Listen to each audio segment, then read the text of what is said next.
So I'm going to actually take you through three scenarios today. The first of which is adding a new supplier record using ServiceNow and getting that into SAP. And so where we'll get started here is actually in the SAP GUI. We're going to go in and take a look at our supplier record, sort descending, and make sure that this supplier is not in the system yet. And then we're going to start a new record. So we're going to have our operator here take us through some basic entry of supplier details. And one thing I'll point out is that we're in the sort of the classic UI here.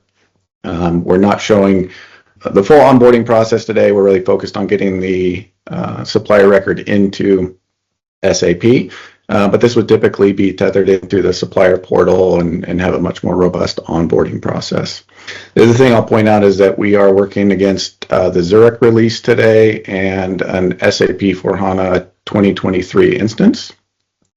So we saw that we got a supplier record entered. We'll come back into SAP and again validate that we've now successfully gotten that record into our ERP. We'll also drill into it and make note that we do not yet have any banking details. So we'll come back into the ServiceNow interface and we'll have those banking details entered into the system. Something you might have seen on that previous screen is that we've got an ERP reference number that is coming back into ServiceNow once we make that integration. And that allows us to keep an audit trail as we continue through this process.